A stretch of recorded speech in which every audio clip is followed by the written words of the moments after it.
تو عبداللہ بن مبارک فرماتے ہیں فرض حج کر لیا، نفل کرنے جا رہا تھا، 300 دینار پاس تھے، میں پہنچ گیا کوفے تک، وہاں سے جا کر کے کچھ سامان خریدنا تھا، احرام خریدنا تھا، ضرورت کی چیزیں، دوست بھی ساتھ تھے، کہتے ہیں یار میرے جلدی تھک گئے، خریداری کر کے وہ چلے گئے، میں شام تک رکا، بڑا تھک گیا تو سوچا اتنی لمبی چوڑی خریداری کی ہے تو جھیل تھی پاس، میں نے کہا وہاں جا کے ذرا ٹھنڈی ہوا لیتا ہوں، کہتے ہیں میں اس طرف گیا، رات کا اندھیرا تھا، مری ہوئی بھینس پڑی تھی، یہ کچھ 700-800 سال پہلے کی بات عرض کر رہا ہوں، کہتے ہیں مری ہوئی بھینس پڑی تھی، ایک عورت کالے برقعے میں نقاب پوش آئی اور اس بی بی نے مری ہوئی بھینس کا خنجر سے گوشت کاٹا، تھیلے میں ڈالا اور دوڑی، کہتے ہیں میرے ذہن کے اندر خیال آیا کہ بی بی کوئی ہوٹل چلاتی ہے اور مردہ جانور کا گوشت لوگوں کو کھلاتی ہے، ویسے تو جاسوسی منع ہے، اس نیت سے کہ مسلمانوں کو بچاؤں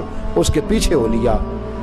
کہتے ہیں وہ گلیاں گزرتی گزرتی کوفے کی تنگ گلی میں گئی، ایک بڑا سا دروازہ لکڑی کا، بڑا پھاٹک جو پرانے شہروں میں ہوتے ہیں، کہتے ہیں اس بڑے پھاٹک پر اس نے زور زور سے دستک دی، دونوں ہاتھوں سے دروازہ کھلا، وہ عورت اندر داخل ہوئی تو 3-4 بچیاں جھٹ سے اس کے گرد کٹھی ہو گئیں، اماں کچھ لائی ہو؟ تو رونے لگی، کہنے لگی میں کچھ نہیں لا سکی، کہنے لگی یہ مردہ جانور کا گوشت ہے، اور حضور نے فرمایا جب مرنے لگو تو مردار کھا کے بھی جان بچا لو، اب میں دیکھتی ہوں تم سے کھڑا نہیں ہوا جاتا، نہ کھاؤ گی تو گر پڑو گی، یہ مردہ ہی ہے پکا لو۔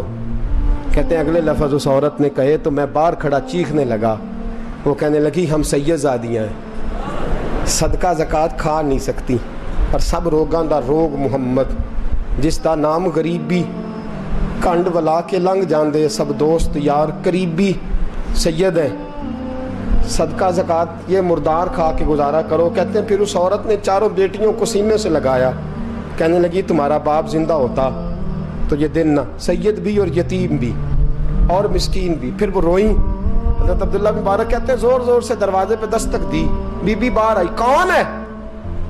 تو میں نے کہا میں عبداللہ بن مبارک ہوں، محدث ہوں، زمانہ مجھے جانتا ہے، میرے شاگردوں کی لسٹ بڑی لمبی ہے۔ کہنے لگی اچھا تو؟ کہنے لگا یہ 300 دینار ہیں، تو مہربانی کرے تو رکھ لے، چلے اپنا کام کریں ہم جانے ہمارا۔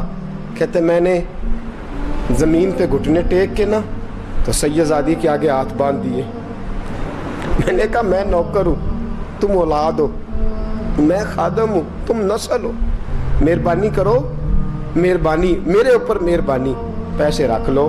کہتے ہیں میں نے وہ پیسے دیے، میں واپس لوٹا، یار کہنے لگے چل، میں نے کہا نہیں میں نے نہیں حج کرنا، کہنے لگے کوئی نیا پلاٹ لینے کا پروگرام بن گیا، کوئی نئی انویسٹمنٹ، لوگ تانے دیتے ہیں نا، پر جے کر یار دے نام دا ملے میڑا ان چولی پا لئیے پنجے سٹیے نا، جے کر یار دے نام دی ملے سولی چھوٹا چھوٹ لئیے پچھاٹیے نا۔ کہتے ہیں میں نے کہا یار جیسے تمہاری مرضی سمجھ لو، یہ میرا راز ہے، میں بتاتا نہیں۔ فرماتے ہیں لوگ حج کرنے چلے گئے، میں وطن آ گیا، 6 ماہ کے بعد قافلے لوٹے، جاگ کے سننا ذرا بات، میرے نبی نے فرمایا تو میرے امتی کی پریشانی دور کر، اللہ کامل حج کا ثواب دے گا۔ فرمایا میرے حبیب علیہ السلام کی امتی حضرت عبداللہ بن مبارک فرماتے میں آیا حج کر کے، حاجی آئے تو میں بڑی حسرت کے ساتھ، میں گھر میں روتا تھا، سوچتا تھا آج وہ مینا میں ہوں گے، آج وہ مزدلفہ عرفات میں ہوں گے، آج وہ لوگ جمرات کی رمی کر رہے ہوں گے، میں تڑپ کے سوچتا تھا آج در رسول کی حاضری دے رہے ہوں گے۔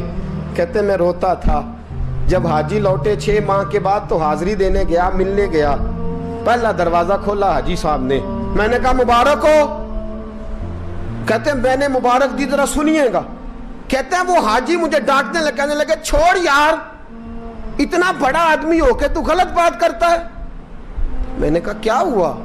کہنے لگے تو نے ہمیں کہا کہ جانا نہیں، اور پھر ہم مینا میں آوازیں دیتے رہے، تو بات ہی نہیں سنتا تھا، ہم آوازیں دیتے رہے، ان اللہ علی کل شیء قدیر، آوازیں دیتے تھے، سنتا نہیں تھا۔ کہتے میں حیران ہوں، میں یار میں تو گیا نہیں۔ کہنے لگے ہم 11 حاجی جھوٹ بولتے ہیں تو اکیلا سچ بولتا ہے؟ सब ने देखा है। कहते मैं पलट आया, चौथे दिन फिर एक हाजी को मिलने गया, मुबारक दी। कहने लगा छोड़ किस बात की मुबारक, मैदान अरफात में तो तूने बात भी नहीं सुनी और यहाँ मुबारकें। कहते हैं अरफात में, और मैं तो कहने लगे चुप कर, गलत बात भी करता इतना बड़ा मुहद्दिस हो के। कहते हैं जब आखिरी काफिले आए, आखिरी दिन तो 8-10 काफिले इकट्ठे आए, शाम तक 7 काफिलों से मिला। हर एक मुझे कहने लगा बंदे के पास घोड़ा नया आ जाए, सवारी बड़ी आ जाए तो यारों से तो मिलना चाहिए ना, तू आवाज ही नहीं सुनता था। फरमाते हैं मैं थक गया कि इलाही माजरा क्या है, मैं तो यहाँ इस शहर की गलियों में फिरता रहा और ये सारे हाजी क्या क्या रहे हैं। फरमाते हैं रात को हजरत रबी बिन असलम, वो बहुत बड़े बुजुर्ग मुहद्दिस थे, वो भी हज करने गए, दरवाजे पे दस्तक दी, बाहर आए तो झगड़ने लगे, कहने लगे तूने मुझे किस मुश्किल में डाल दिया है। मैंने कहा हुजूर क्या हुआ, किस मुश्किल में। मैं तो मिल कहने लगे छोड़ यार, आलिम था तो मैं तेरी इज्जत करता था, तूने ये क्या किया। मैंने कहा क्या हुआ। कहने लगे याद नहीं जब तू रोजा रसूल के सामने मिला था, जब नबी पाक के मुवाजे के सामने तो पैसों वाली थैली मुझे पकड़ा गया, पकड़ अपने पैसे। मैं तो संभालते संभालते थक गया हूँ। कहते हैं यूं सीने से पैसे लगाए, घर आया, इशा पड़ी तो सो गया। मैंने कहा या अल्लाह उकदा खोल दे। रात गहरी हुई, मेरे घर की दीवारें चमकने लगी, नूर फैलने लगा, खुशबू ही खुशबू पूरे शहर को मुअत्तर करने लगी।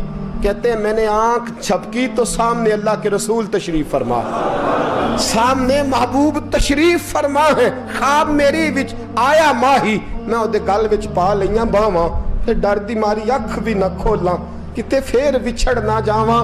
फरमाते मैं महबूब पाक की जियारत की तो नबी पाक अलैहिस्सलाम का दीदार करके फूट फूट के रोया। अब मेरा दिल था हुजूर बोले कोई बात करे, महबूब बोले लब खोले। फरमाया क्या।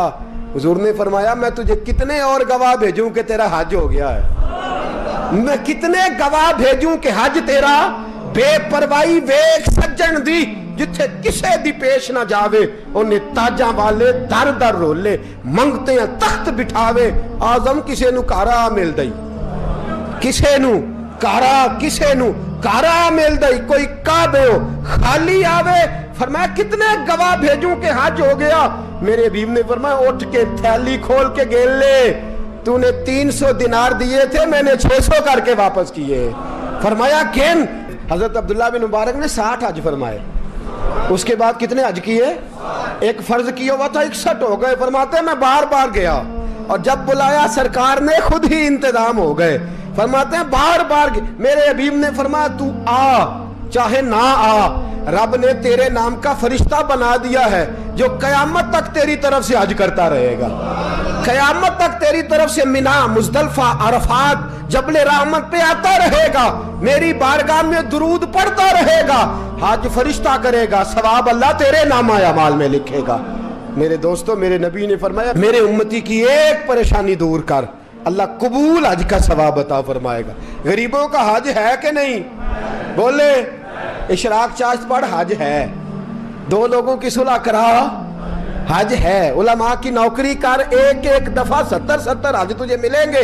और मेरे रसूल पाक सल्लल्लाहु अलैहि वसल्लम ने फरमाया सौखा हज है, सामने अब्बा जी हैं, सामने अम्मा जी हैं, बार बार प्यार से देख, बार बार हज कर, बार बार प्यार से देख और किसी गरीब की मदद कर दे, सड़क पार करा दे, मेडिकल स्टोर से दवाई ला दे, किसी की नौकरी कर दे, बच्चा घर में नहीं अब्बा जी बीमार हो गए, जा भाग के तू चचा को छोड़ा डॉक्टर तक, तू नेकी कर, अल्लाह तुझे पूरे हज का सवाब अता फरमाएगा। हज बड़े हैं, करने की तैयारी करो, हज का बड़ा मौका हमें मुयस्सर आता है, बस प्रोग्राम बनाऊं। सही मुस्लिम की हदीस, किताब का नाम क्या है, और बड़ी मजबूत हदीस मेरे नबी पाक सल्लल्लाहु अलैहि वसल्लम फरमाते हैं कुछ लोगों को अल्लाह क़यामत में खड़ा करेगा और खड़ा करके फरमाएगा चलो जन्नत में जाओ। अर्ज करेंगे मौला हम तो पापी गुनाहगार, पता सारा सरदार नू कीतियां दा, हम तो बड़े गुनाहगार, किस वजह से जन्नत। फरमाया तुम्हारे हज की बरकत से, तुमने हज किया था ना उस बरकत से जन्नत। तो बंदे अर्ज करेंगे मौला हम तो माड़े थे, गरीब थे, गए ही नहीं, हज किया ही नहीं, तो तू हज की वजह से माफ कर रहा है। तो रब करीम फरमाएगा जब हाजी जाते थे दिल तड़पता था ना, जब हाजी जाते थे आंखें बरसती थी, जब हाजियों के काफले निकलते थे उस वक्त तुम्हारे दिल में ख्वाहिश पैदा होती थी, फरमाया तुम तड़पा करते थे, मैंने तड़प पर ही तुम्हें हज का सवाब दिया, और खाली सवाब नहीं दिया, उस हज की बरकत से आज जन्नत भी अता फरमा रहा हूँ। मेरे दोस्त प्रोग्राम बना, तड़प पैदा कर, नीयत पैदा कर, ये ना कहा कर कि हज तो सिर्फ अमीरों का है, गरीब कैसे करे, हज बड़े हैं, करने की तैयारी कर, तू प्रोग्राम बना, मेरा रब तुझे गांव गांव पे, नगर नगर पे, गली गली हज का सवाब देगा, हमेशा मिदहते खैरुल अनाम। तो इसको लाइक कीजिए, शेयर कीजिए, और इसको सब्सक्राइब ज़रूर कर लीजिए चैनल को, ताकि इस तरह की मज़ीद वीडियो आपको बर वक्त मिलती रहें। अगली वीडियो तक अल्लाह हाफ़िज़, अल्लाह सबका हामी व नासर हो।